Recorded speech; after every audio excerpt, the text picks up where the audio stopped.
Hello, I'm Ivory. My family planned a vacation for a year, and no one told me. They didn't forget. They assumed I'd stay behind. To babysit. No question, no invitation, just a car seat already strapped in my back seat, like my absence was scheduled before I ever had a say. They went to Hawaii. I vanished. But it wasn't the trip that broke me. It was the realization that maybe I'd always been the backup plan, the one they saw as reliable, quiet, convenient. What happens when the one who's always available disappears without warning? Would they even notice? Would they care? Or was I only ever visible when I was useful? I stood in front of the fridge for longer than I should have, holding two things, a chilled bottle of white wine and a plastic-wrapped key lime pie. It was Thursday evening, and the weekly family dinner had become clockwork. My parents never asked me to bring anything, but I always showed up with something anyway. Maybe it was my way of saying, I'm still trying. Or maybe I was still trying to be seen. The sun was setting late now. Early June in Austin meant warm evenings that made the drive across town feel slower, heavier. I settled on the wine, tucked the pie back in the fridge, and grabbed my keys. Driving through the familiar routes, Congress Avenue, the blinking crosswalk by South Lamar, was like walking through old memories I didn't sign up to revisit.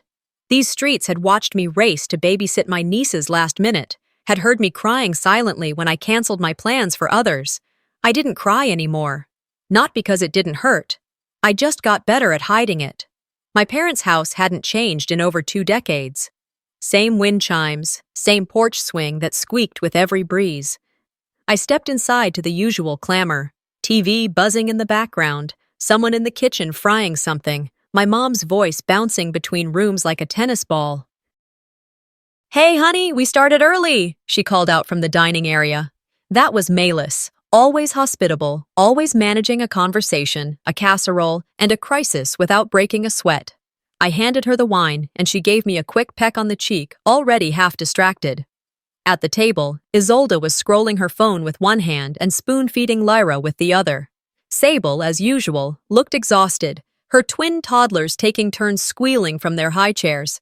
Dad was on the recliner, one eye on the game, the other barely registering who walked in. I slipped into a seat near the end of the table and asked how everyone was doing. Standard answers. Busy, crazy week, you know how it is. I nodded, even smiled. When it was my turn, I mentioned a product milestone my team just hit at the tech firm.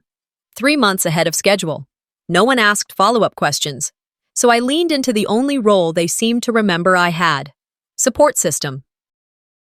I praised Sable's patience, complimented the meal, laughed at Lyra's half-formed sentences.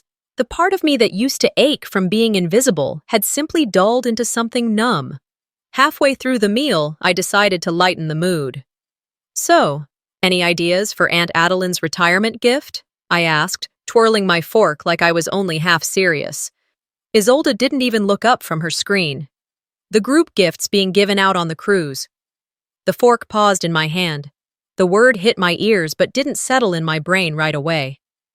"The cruise?" I repeated, unsure if I'd heard wrong. "Yeah," she said flatly. "We've been planning it for months. All of us are going. It's for Aunt Adeline, remember?" I scanned the table. No one seemed confused by her announcement. Just me. My mother smiled at me the way people do when they know they've screwed up but don't want to admit it. "It's just a short cruise," she said. 4 nights, a few days in Cozumel, then back." Nothing big. "And no one thought to invite me?" I asked, trying to sound curious instead of crushed. "Well," Malis started, glancing toward Sable, who was too busy chasing a flying spoon to look up. "We assumed you'd be more help staying back. With the kids, you're always so good with them." The words sat in my chest like stones. I looked around again. No one was defending me. No one was surprised. It was a decision already made, a role already assigned, and I hadn't even been in the room when it happened. "You assumed I'd stay home and watch your kids," I repeated, not quite asking. Isolde finally set down her phone. "You're always available, Ivory. You don't have kids. You have the flexible job." It just made sense. I didn't argue, not because they were right, but because if I did, I would cry. and crying in that house was like giving them a win they didn't even know they were playing for. I smiled, one of those polite ones you give a stranger who bumps into you and doesn't apologize, and finished my meal in silence. When I got back to my apartment, I tossed my purse on the couch and kicked off my shoes. I walked to my car, not sure what I was even looking for, and opened the back door out of habit. That's when I saw it, a toddler car seat, already installed. As strapped in, ready, I stood there in the quiet parking lot, the soft hum of cicadas the only soundtrack. My stomach turned, not from shock, but from confirmation. This hadn't been a mistake. This was orchestrated. Later that night, I stood by my window, staring at the baby monitor I once bought for Sable's twins. I don't even know why I kept it. Maybe out of guilt, maybe habit. Holding it now felt absurd. In the reflection of the glass, I saw myself, still, faint, blurred behind the city lights. I was never supposed to go, I whispered. I was supposed to stay. I unlocked my phone and opened the family group chat. No messages, no updates, no invitations. Just a silent thread waiting for the next emergency to need me. I didn't sleep that night. Not really. I lay there on my back, staring up at the ceiling fan spinning in lazy circles. I didn't bother turning on the TV, didn't scroll my phone. There was no point. My thoughts were louder than any background noise could ever be. Every word from that dinner replayed in my head, but not the ones that were said. No, it was the ones they didn't bother saying that kept me awake. Somewhere between 3 and 4 a.m., I got up and made tea, though I let it sit on the counter until it went cold. I opened a window and listened to the city breathe. And even though the lights outside sparkled like always, the air felt heavier, like it knew something had shifted. When the first strands of morning light filtered through the blinds, I changed into clean jeans and a gray t-shirt, tied my hair back, and sat at the edge of my bed. For a few minutes, I just stared at my phone. Finally, I typed a message to Isolde. "Hey, I heard about the cruise. If there's still space, I'm happy to book my own cabin. Would love to celebrate Aunt Adeline with you all." I didn't reread it before hitting send. I didn't want to overthink or soften my tone. I meant what I said. I was trying to be part of the family. Again. 20 minutes later, her response came in 2 texts. "Cruise is fully booked. We finalized numbers months ago." Then, as if that wasn't enough. "Also, who's going to stay with the kids if you come? Just being practical." I stared at the screen long after the bubbles disappeared. No apology, no consideration, just logistics, damage control. It didn't stop there. A minute later, she followed up with, "Also, not sure it's your vibe. You've never really enjoyed crowds. Remember how quiet you were at Katie's wedding?" I almost laughed. That wedding happened 5 years ago. I had the flu that weekend. I didn't say anything back. Instead, I stood up, walked over to the mirror, and looked at myself, not in the way people do when they're checking their hair or makeup. I looked into my own eyes like I was searching for a version of me who still wanted to fight for a seat at that table.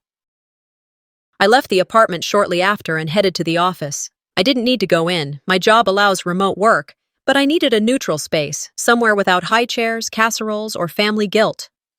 When I stepped into the building, the receptionist greeted me with a soft smile and asked, "Early bird today?" I nodded, pretending I was just catching up on a deadline. My desk felt colder than usual. Maybe it was just the AC kicking on too strong. Or maybe I was becoming too used to spaces that didn't hold warmth. I tried to throw myself into tasks, project proposals, backlogged emails, team updates. But Melis's words wouldn't stop looping in my head. "We assumed you'd stay back. You're always so helpful with the kids." It wasn't a request. It was a sentence. One that had already been passed without a trial. At lunch, I sat in the break room with Clara, one of the newer project managers. She was chatty in a way that didn't feel forced, and usually I appreciated the company. That day, I was just grateful someone was speaking about something other than family. "You're always so steady, you know that?" she said between bites of salad. "It's like, no matter what's going wrong, you're the one people count on to show up." She meant it as a compliment, but it landed like a punch. I gave her a small smile. Yeah, that's what they say. Driving home later, I passed a billboard that read, "Family means nobody gets left behind." The irony was almost poetic. Back at the apartment, I tossed my purse onto the couch and slipped off my shoes. I stood by the window again, like I had the night before. The view hadn't changed, but something inside me had. I picked up my phone and opened the group chat. Still silent. I clicked into my messages with Isolde, reread the thread, then hovered over the keyboard. There were so many things I could have said. I could have reminded her that I changed diapers when she was too tired, that I took vacation time to help her move, that I rearranged my life to suit hers, again and again, without a second thought. I could have told her that being quiet at Katie's wedding didn't mean I hated people. It meant I was exhausted, sick, and trying to push through for the sake of family. I could have said a dozen things. Instead, I deleted every draft I had typed.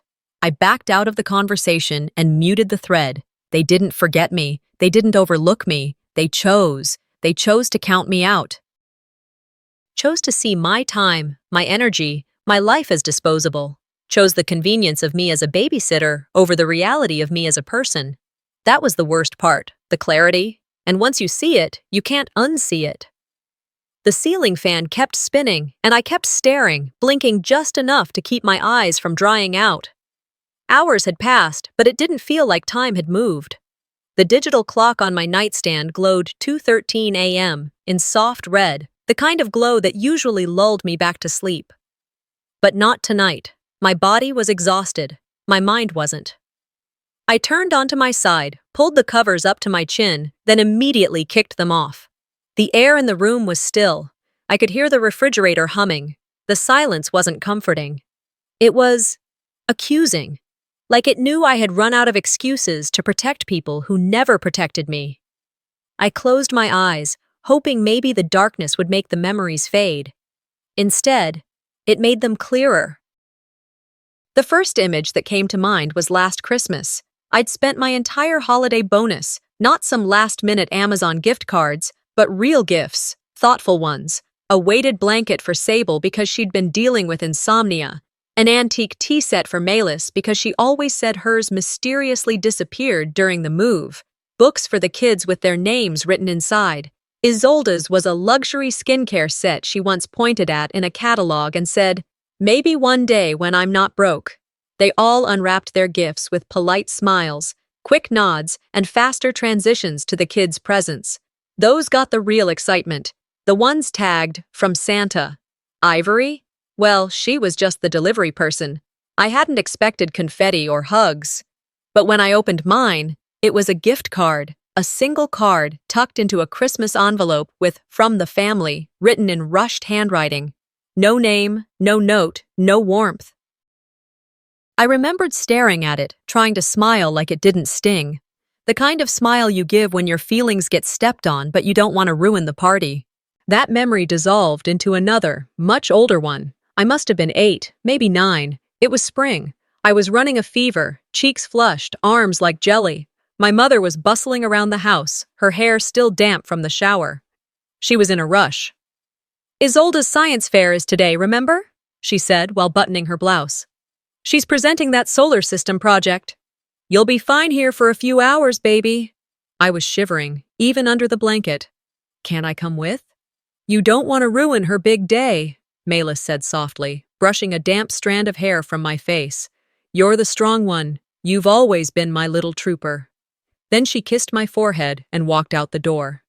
That moment didn't hurt back then. It felt noble, like I was doing something important by being strong. But as an adult, lying in the dark, I couldn't help but feel like that was the first time I was left behind, and taught to thank them for it. I finally sat up, legs swinging over the side of the bed. My feet touched the cool wooden floor. I needed a distraction. I walked into the living room and turned on the lamp near the window. The soft yellow glow made the space look almost comforting. I pulled open a box from the bookshelf labeled "Old Photos Cards." It had been years since I looked through it. Dust floated up in a little cloud as I removed the lid. The first few were innocent enough: birthday cards from friends, Polaroids from college, ticket stubs from concerts I barely remembered attending. Then I found it, a program from my cousin Blake's 30th birthday. The one Isolde made such a big deal about. I was the unofficial photographer. I spent hours that night documenting the whole thing, candids, toasts, smiles, laughter. And later, at Blake's request, I edited them, formatted a slideshow, even printed some into a keepsake album. But as I flipped through the printed album I had one extra copy of, I realized something. I wasn't in a single photo. Not one. I was there, behind the lens, capturing moments for everyone else, but not once had anyone turned the camera around. Not even for a group shot. Not even accidentally. I hadn't noticed back then. I was too busy making sure everyone else was seen. Now it felt like erasure. I closed the album, set it aside, and leaned back on the couch. The lamp buzzed faintly beside me. My eyes stung, but I refused to let the tears fall. This wasn't sadness. It was clarity. Like someone had cleaned a fogged-up mirror, and I was finally seeing what had been there the whole time. It wasn't that they forgot me. It was that they never thought I needed to be remembered. I was background noise. I was the one who adjusted herself so others could shine. I thought of Sable's twins. How she once handed me both babies in the middle of a barbecue and walked away saying, "You've got the magic touch." I held them for over an hour while she laughed and ate ribs and posted selfies with Isolde. No one even said thanks. I remembered a New York weekend I canceled 3 years ago because Lyra had strep throat and Isolde was losing her mind. I rearranged flights, ate the cost of the hotel, and stayed up 3 nights in a row watching Frozen on repeat. Again, no thank you. Just a, "God, you're a lifesaver," followed by weeks of silence. Those weren't just acts of kindness. They were evidence. They were patterns. And tonight, all of them stood up together in my mind and pointed in the same direction. I wasn't family, I was staff. I lay back on the couch, staring at the ceiling again, but this time without the ceiling fan moving. The silence returned, but it didn't feel quite as heavy, just honest. My voice broke that silence, barely above a whisper. "I've been vanishing for years. They just finally stopped pretending I was there." The message had been sent. It sat there in the group thread, just 7 words. Not angry, not dramatic, just final. "Please don't assume I'm available moving forward." And like most things I'd ever said when it came to that family, it was met with nothing. No comment, no emoji, just the cold blue stamp of a message read. Saturday morning came slowly, gray clouds hanging over Austin like a promise of something pending. I moved through my apartment like someone in borrowed skin, brushing my teeth, making coffee, watering the little fern in the corner. All the motions that normally anchored me felt detached. Around 10, I tried focusing on a work proposal I had postponed all week, but the words on the screen might as well have been static. The world outside had darkened by noon, the kind of Texas summer storm that sneaks in without warning. The air grew dense, pressing in on the windows, and the thunder started like a distant memory. I put on a playlist, hoping soft jazz would nudge me back into my own body, but I couldn't shake the echo of Isolde's voice from the other night. "You don't really like big groups anyway, right?" That tone, so casual, so pointed, had stuck with me like gum on a shoe. It was her way of erasing me with politeness. By 8 p.m., the sky had opened up, rain smacking the balcony with relentless rhythm. I stood by the glass door, phone in hand, considering a movie or maybe just bed. That's when it rang. The screen lit up with Isolde's name. I stared at it for a few seconds, let it ring twice, 3 times, then answered. Her voice cracked through the line, frazzled, breathless. "Ivory, I'm so sorry to call so late. I wouldn't if it weren't urgent." "What's going on?" I asked, instantly alert despite the dread curling in my stomach. "Thorne's mom had a fall. He needs to drive up to Temple now. I can't go because the twins are asleep. I need someone to stay with them." My eyes flicked to the clock. It was 1:07 a.m. She kept talking, too fast to interrupt. "They're already down. Everything's laid out. You wouldn't need to do much. Just be there in case they wake up. I hate asking, really." I didn't say anything, not for a long moment. "I'll be there in 20, I finally replied, grabbing my coat from the hook by the door. The roads were slick, rain sheeting across the windshield in waves. My wipers worked overtime. I drove the entire way in silence, not even the radio for company. It wasn't just the storm making visibility low. Something inside me felt blurred too. Like I wasn't fully present in my own story anymore. Isolde was already waiting by the door when I pulled up, purse slung over her shoulder, keys in hand. Thank you, she whispered, brushing wet hair from her face. You're a lifesaver. Truly. She kissed me on the cheek, didn't step inside, didn't ask how I was. Just handed me a sheet of instructions scribbled on notebook paper and walked out into the night. I locked the door behind her and made my way upstairs. The twins were curled into themselves like commas, soft breathing punctuating the hush of the house. I sank into the couch downstairs, phone in hand, and opened the family group chat out of reflex. That's when I saw it. Somewhere between yesterday and tonight, the group had renamed itself Team Cruise 2023. Not a single message had mentioned it. No new invitation, no private heads up. Just a quiet shift, like a sign had been changed overnight, and no one cared whether I noticed or not. I stared at the screen for a long time, then I took a screenshot, just for me, just to remember. At 4:02 a.m., I heard the front door unlock. Isolde came in, shaking out an umbrella, tiptoeing like she was doing me a favor by trying not to wake me. Everything okay? She whispered. Fine, I said, standing to grab my coat. Thanks again. I owe you big time, she added, already walking toward the stairs. I paused, keys in hand. I wanted to say it. I wanted to look her in the eye and say, "You're using me." I wanted her to hear how tired I was, how discarded I felt, how her gratitude sounded more like routine than sincerity. But instead, I just nodded. "Let me know next time," I said, turning toward the door before she could respond. Back in my car, the rain had slowed to a drizzle, and the horizon was beginning to tint blue. I drove home on autopilot. When I stepped into my apartment, I didn't head straight to bed. I went to my desk, opened my planner, and started flipping backward. Work trip, canceled. Happy hour, left early. Book club, missed. Each entry was a marker of where I'd shrunk myself to make space for someone else. The tally was long.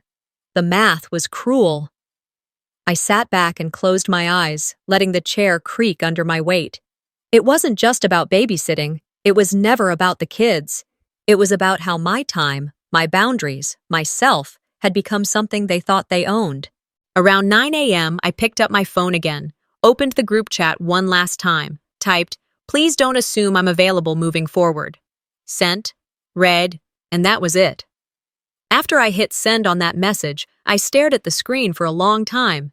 It wasn't the silence that hurt, it was the certainty. That unmistakable, deliberate quiet people offer when they're called out, but believe saying nothing gives them the upper hand. I left the chat open for another minute, then closed the app, tossed my phone on the couch, and walked into the kitchen to make coffee I didn't really want. It was Monday morning. Austin was waking up slowly, sunlight streaming through the slats of my blinds, bouncing off the kitchen counter. Outside, joggers passed by with dogs and strollers, the kind of morning rhythm I used to find comforting. Today, it just reminded me that everyone else was moving forward while I kept circling the same emotional cul-de-sac. At my desk, I opened my work inbox. Emails had rolled in steadily overnight, nothing urgent, but enough to occupy a full hour. My coworkers sent messages with subject lines like "quick update" or "draft review," always polite, always respectful. They said things like, "Let me know if this works for your schedule," or "Thanks again for catching that." Professional, considerate. And I realized, not for the first time, that I got more respect from people who barely knew me than from the people I shared blood with. By mid-morning, I pushed through 3 Zoom calls and 2 Slack threads. I made progress. The kind that doesn't show up in headlines, but gives you back a sliver of control. When noon rolled around, I shut my laptop, stood to stretch, and reached for my phone again. There were still no messages. No one had replied in the family chat. No missed calls. Nothing from Malis, nothing from Sable. Definitely nothing from Isolde. I sat down on the edge of my bed and remembered a different weekend, one not so long ago. It was late January. Cold by Texas standards. I had spent weeks planning a trip to New York with college friends. We were going to see a play, grab dinner in Hell's Kitchen, walk the High Line at night like we were still 22. I needed that trip. My soul did. But then Sable called. Hey, I know this is last minute, but Lyra has a fever and I've got a shift I can't skip. Could you? She didn't finish the sentence. She never had to. I canceled the trip, ate the flight cost, let the hotel booking go. My friends were understanding, but I knew it shifted something. I became the one who flaked. Again. No one asked how I felt about missing it. No one offered to reschedule. When I showed up at Sable's the next morning, she handed Lyra off like she was handing me a clipboard. No, thank you. Just a hurried, she's had Tylenol, don't give her more unless she hits 102. That memory hovered in my chest as I stood from the bed and walked to the front door. I needed air, even if it was the heavy, humid kind Austin specialized in. I took a long walk through the neighborhood, headphones in, but no music playing. I just needed to block out the rest of the world. When I got back home around 3 p.m., my phone buzzed. A new message in the group thread. Just a photo. Lyra, smiling proudly, holding up a drawing with colorful stick figures. The caption read, Lyra's family tree, for school. I clicked the image. There was Malis with her signature bun and apron, Dad with his big glasses and stoop. Isolde, Thorn, they're twins. Sable and Lyra herself, even Aunt Adeline. I wasn't there. Not even a scribbled name, not even a dot on the page. I stared at the screen, lips pressed into a tight line. I tried, genuinely tried, to convince myself that maybe Lyra had just run out of room, that maybe I was drawn somewhere off camera. But I knew better. Because when you aren't spoken about, you aren't drawn. And when you're only mentioned when needed, you become optional, even to a child. An hour later, Isolde and Lyra showed up unannounced. We were in the neighborhood, Isolde said with that rehearsed smile she wore so well. I let them in because I was tired of being the one who made things awkward. Lyra ran to the couch, bouncing on the cushions, waving her school drawing. Look what I made. I looked at it again in person. It didn't feel any better. It's great, I said. Really detailed. Yeah, she beamed. Everyone's there. I crouched down to her level. Sweetheart, who am I in this? She tilted her head, then pointed to a tiny house drawn in the corner. That's where the babysitter lives. Isolde laughed, not cruelly, but dismissively. Kids and their logic, right? I stood up slowly. Actually, I'm not the babysitter, Lyra. The child blinked. But Mommy says when you come over, you babysit me. Isolde's smile faltered. I walked over to the kitchen counter, grabbed a glass of water, and took a sip before turning around. Do you know how often that happens? I asked, voice calm. That I'm the one called, the one who shows up, without ever being asked how I'm doing or if I want to? Come on, Ivory, Isolde said, tone tightening. This isn't the time. No, I interrupted. It never is. And that's the point. Silence settled between us. She shuffled Lyra toward the door. We should get going. It's been a long day. I didn't stop them. That night, after the house had gone quiet again, I went into my phone settings, opened the group thread, and removed myself. Then I blocked notifications, blocked the noise, blocked the guilt. I stood by the window, phone in hand, heart surprisingly steady. And I whispered to no one in particular. I said no once. Let's see what happens now. By Tuesday evening, I had stopped waiting for the fallout. It wasn't coming the way I expected, not as a phone call, or a confrontation, or even a backhanded message from Malis that masked guilt with grace. No, what came was nothing. And that kind of silence isn't peace. It's punishment. I took the silence as permission. Wednesday morning, I opened my work calendar and submitted a PTO request for Thursday and Friday. No explanation, no subject line. Just the digital equivalent of shutting the door behind me. My manager replied 2 minutes later, Approved. Take care of yourself. I stared at those words longer than I should have. Take care of yourself. So simple, so foreign. That afternoon, I pulled my suitcase from the closet, the same one I was supposed to use for New York months ago, and laid it open on my bed. No gowns, no business heels, no toiletries meant to impress. This time, it was hiking boots, oversized sweaters, a rain jacket, 3 paperbacks, and my camera. No one knew I was going. And that was the point. I scribbled a note on a sticky pad and slapped it on the fridge. This time, I'm choosing peace. By sunset, I was driving west, out of Austin. The city lights faded in the rearview mirror, and the road narrowed as hills began to rise around me. My phone buzzed with notifications, group texts I didn't open, reminders I ignored. Eventually, I powered it off entirely. No navigation. Just instinct and memory. It took just under 2 hours to reach Wimberley, a town quiet enough to let you forget what day it is. The Airbnb was exactly as described. A small cabin tucked into a pine grove, no Wi-Fi, no neighbors, no expectations. The first night, I didn't sleep so much as surrender. I collapsed into bed and let the stillness wrap around me like a weighted blanket. No doors slamming, no kids crying, no one needing anything. I woke up Thursday morning without an alarm for the first time in months. The air smelled like cedar and wet soil. I brewed coffee with a French press, sat on the porch, and listened to birds argue in the branches. The sky was a flat gray, threatening rain, but even that felt honest. By noon, I was halfway through the first novel I packed. I made a sandwich, hiked a short trail behind the cabin, and took photos of moss-covered rocks and the slow ripple of the creek nearby. I didn't check the time. I didn't check my phone. I didn't check myself. It was only on Friday morning, cruise day, that I turned the phone back on. Within seconds, the screen lit up like a holiday tree. Missed calls, voicemails, texts stacked on top of each other, like a pile of unopened mail you already know is filled with overdue bills. Malis. We're loading bags. Where are you? Sable. The car seats are on your porch. Please be home. Isolde. You said you'd help. Don't do this to us. Thorn. Call us. This is serious. Sable again. You're abandoning your family? I scrolled, skimmed, and exhaled. Then, without replying, I powered the phone off and slid it into the drawer of the nightstand. Let them figure it out. Later that afternoon, I hiked further into the hills, chasing a patch of sun breaking through the cloud cover. The trail curved upward, steep but steady.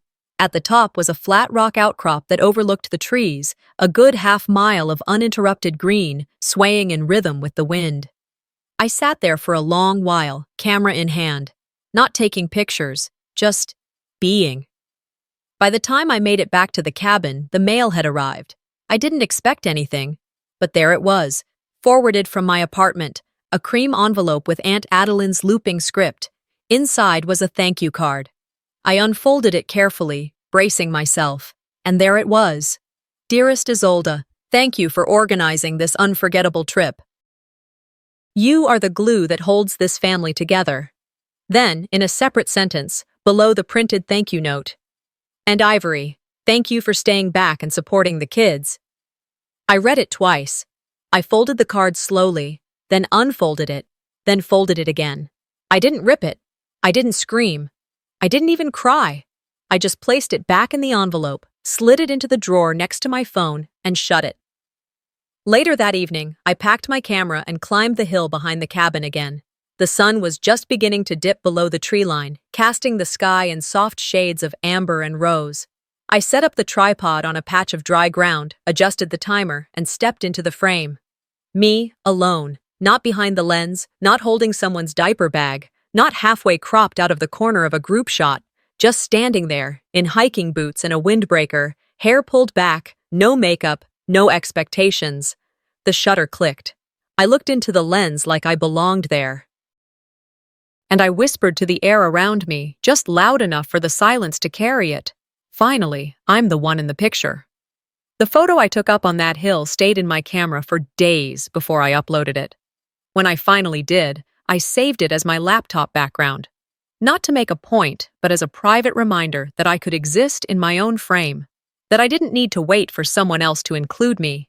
By the time I pulled into my parking space back in Austin Sunday evening, the sun had dipped below the skyline, and the air was thick with leftover heat from the weekend. I sat in the car for a while, Engine off, windows halfway down, trying to gather myself before stepping back into the world that forgot how to ask about me. Inside the apartment, the familiar smell of cedar-scented cleaner and old books greeted me. I dropped my duffel on the floor and flipped through the mail piled by the door, mostly junk, some coupons, and one thick envelope that stood out. It wasn't from the cruise line. The return label said Sable Pennington. I didn't open it right away. I showered first, ate a bowl of cold pasta, watered my fern, and only then sat down at the kitchen table to slit the envelope open with a butter knife. Inside was a neatly formatted letter titled, Statement of Damages. I blinked, then blinked again. It itemized babysitter charges for 3 days, claimed emergency adjustment fees for last-minute travel arrangements, and cited emotional disruption to minors. Total owed $682.75. Below that was a line, please remit payment by the 15th or contact to make alternative arrangements. It wasn't just the absurdity, it was the gall. No text, no call, no conversation, just a formal bill for services they had never asked if I agreed to perform. I scanned the bottom of the page again. There it was. This statement has been reviewed by a family friend with legal experience. I laughed out loud. Not a joyful laugh, more like a bark of disbelief. Then I walked over to my laptop, pulled up a blank email, and typed, Sable, thank you for your letter. As I never entered into a verbal or written agreement to provide childcare on the dates in question and was not informed of the expectation prior to your departure, I'm afraid your request is not legally or ethically sound. I've looped in my company's legal advisor, just in case this matter escalates. Please do not contact me again regarding this. I copied my friend Renee, who did compliance at our firm, just for good measure. Then I hit send and closed the laptop. The next morning, my phone rang just as I stepped out of the shower. I wrapped the towel around my hair and checked the screen. Mayless. I let it go to voicemail. 5 minutes later, it rang again. Same name. This time, I answered. Her voice was tight, like it had been crying but now needed to sound composed. Your sister came back from that cruise early, she said without preamble. Do you know why? I stayed silent. Because she couldn't enjoy a single moment knowing how selfish you were being, she continued. You abandoned your family, Ivory. Your sister had to rearrange the whole trip. Do you have any idea how that made us look? There it was. The real issue. How it made you look, I repeated slowly. Don't do that, Mayless said. Don't twist my words. I sat on the edge of my bed staring at the floor. Mom, I didn't abandon anyone. I simply said no. For once. You know I gave up everything for you, she snapped. I put my career on hold to raise you. I stayed in that house while we all struggled. And this is how you repay us? I inhaled through my nose, slow and steady. Then I said calmly, You raised me to be dependable. You never raised me to say no. But I just did. And you don't know what to do with that. The silence that followed felt like a crack in the foundation of our family myth. I'm tired, I added. Tired of being the fallback plan, tired of being the help, tired of being invisible until someone needs something. Mayless didn't reply. I could hear her breathing, but she didn't say a word. So I hung up. That afternoon, I logged into Facebook for the first time in weeks to check a community post, and there it was. Isolde's status. Some people forget where they came from. Dozens of comments, some from extended relatives I hadn't seen since Aunt Jeannie's funeral. One from cousin Miranda. Shame when family doesn't value what they have. Another from my uncle's wife. Entitlement is the disease of this generation. None of them knew what happened. None of them asked. I didn't comment, didn't message, didn't correct the record. I unfollowed Isolde. Then I went into my settings and removed every single family member except Aunt Adeline. I wasn't playing defense anymore. That evening, just as I was heating up leftovers, a ping sounded from my inbox. The subject line read, I didn't know. I'm sorry. From Adeline. I opened it. If I had known what they were doing to you, if I had realized you were being pushed out, I never would have gone. I would have called. I would have stopped it. I am so, so sorry. That was it. No guilt, no deflection, no but, just truth. And for the first time in days, I let myself feel it. That sadness, that relief, that tiny bit of validation from someone who mattered. The email from Adeline stayed pinned at the top of my inbox for days. I read it more times than I could count, not because I needed to, but because I wanted to make sure it was real. It was the first message in a year that didn't come with strings attached or guilt folded between the lines. It was short, almost heartbreakingly so, honest, quiet, and maybe that's what made it powerful. Summer settled into Austin like it always did, hot, slow, full of sun glare and sweat and conversations you try to keep in the shade. I spent more time alone, walking in the mornings before the heat made it unbearable, filling my evenings with freelance photo edits and books I never had time to read until I stopped saying yes to everything. The wedding invitation arrived sometime in early June, nestled between a credit card ad and a catalog I hadn't subscribed to. Cream envelope, fancy calligraphy. Blake and Jules finally getting married after years of on and off again drama that made Facebook worth checking.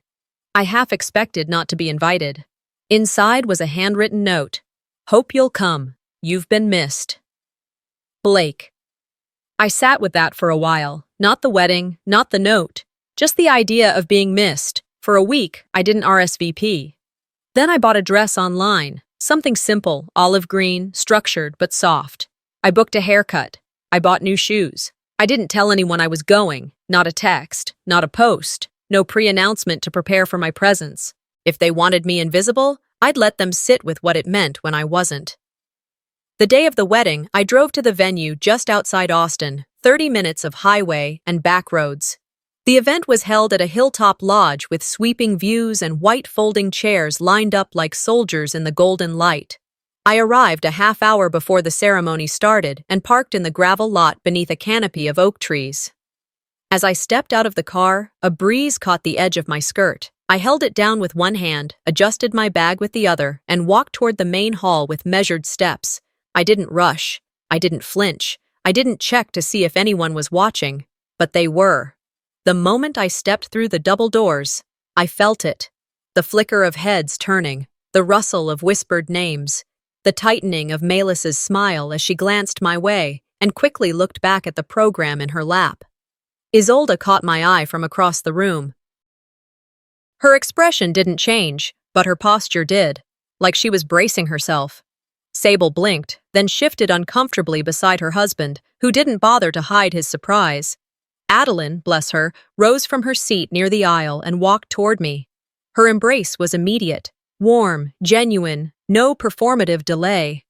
"I'm glad you came," she whispered, pulling back just enough to look at me. "I hope they see you now." I squeezed her hand. "They don't have to. I didn't come for them." She smiled, but her eyes were glassy. The ceremony was beautiful, simple. No frills. Blake teared up as Jules walked down the aisle. The vows were short and funny and kind, and I found myself actually smiling. An unforced, real moment of joy. After the ceremony, guests moved into the reception hall, a high-ceilinged space filled with round tables draped in white linen. The DJ played soft jazz while people mingled near the buffet and signature cocktail bar.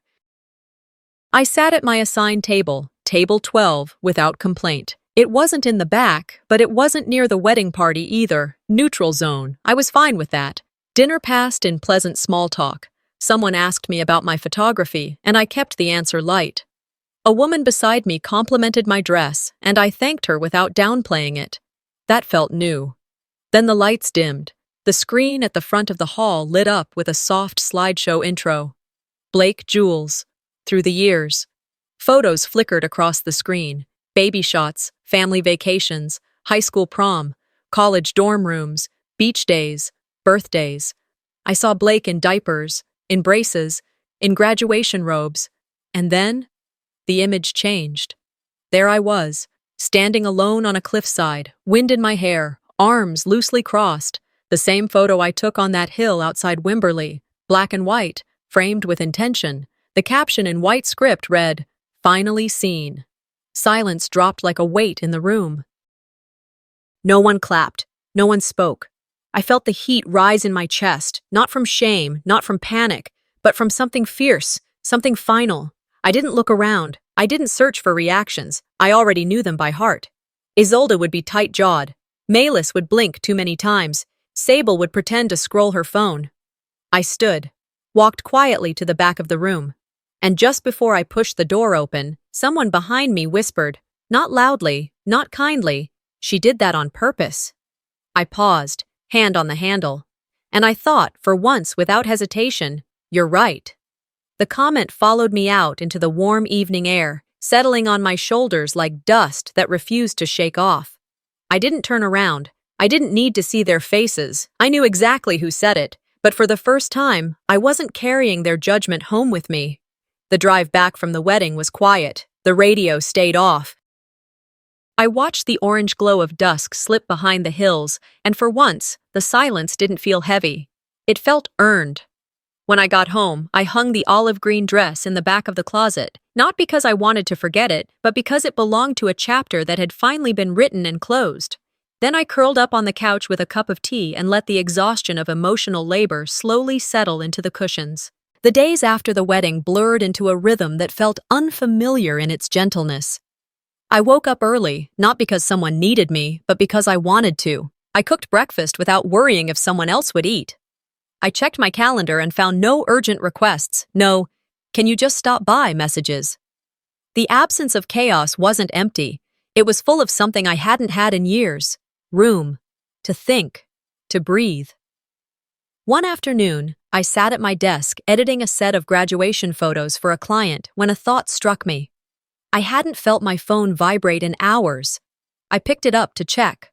Still nothing. Not from Sable, not from Isolde, not even Malis. And instead of dread, I felt a strange sort of calm. By the end of that week, I reopened my little photography workshop on the east side. A small studio tucked behind a thrift store, just enough room for 8 folding chairs and a whiteboard. I cleaned out the supply bins, sharpened the pencils, and reopened registration for the free photography class I'd once led for teenage girls, most of them being raised by single moms, some in shelters, some just needing a place where their voice mattered.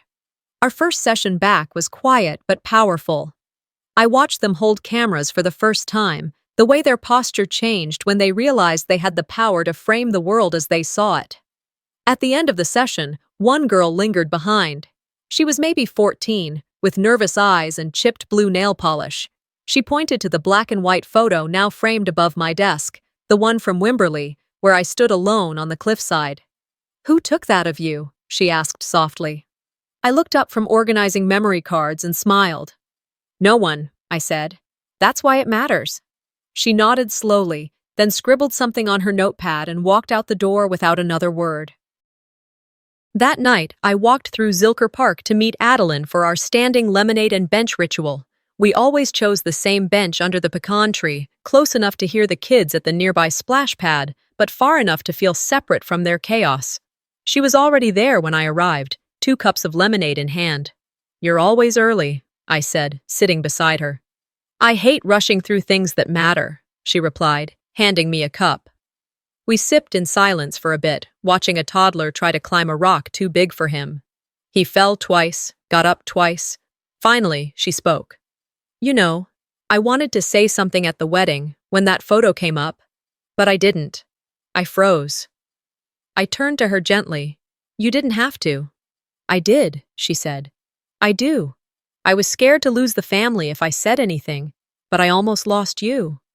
That landed hard, not with anger, but with an ache that comes from hearing what you'd hoped to hear before it was too late. I smiled, but it didn't reach all the way. "We both lost something," I said. "But we both kept something too." She nodded, eyes glassy, and we let the moment be what it was, imperfect, but real. 2 days later, I found an envelope in my mailbox with handwriting I hadn't seen in months. Milas. No return address. I opened it at the kitchen table, slowly, like it might explode. Inside was a single-page note. No greeting, no apology, just a few lines written in the tight script she used for recipe cards. "You always were different. I didn't know how to handle that. I don't know if I ever will. I folded it carefully, slid it into a box I kept on the top shelf of my closet, the one labeled Answers That Came Late. There were no tears. Not because I wasn't hurt, but because I wasn't surprised. A week passed, then another. One Sunday, while walking through the park near my apartment, the one I used to take the nieces and nephews to on weekends, I passed a young couple pushing a stroller. The baby, maybe 10 months old, looked up and grinned, waving a chubby fist in the air. I smiled back and raised my hand in a small wave. Then I kept walking. I didn't ache. I didn't pause. Because I wasn't walking away from something anymore. I was walking toward something else. Some roles you grow out of. Some roles were never yours to begin with. Sometimes, the hardest goodbye is the one you never say out loud. Ivory didn't leave her family with a dramatic exit. She simply stopped showing up where she was never truly welcomed. And in that silence, she reclaimed her voice. Have you ever been expected to stay quiet, to be the reliable one at the cost of your own peace? Let us know in the comments. Your story might help someone else feel seen too. And don't forget to subscribe for more powerful real-life family stories that speak to the heart.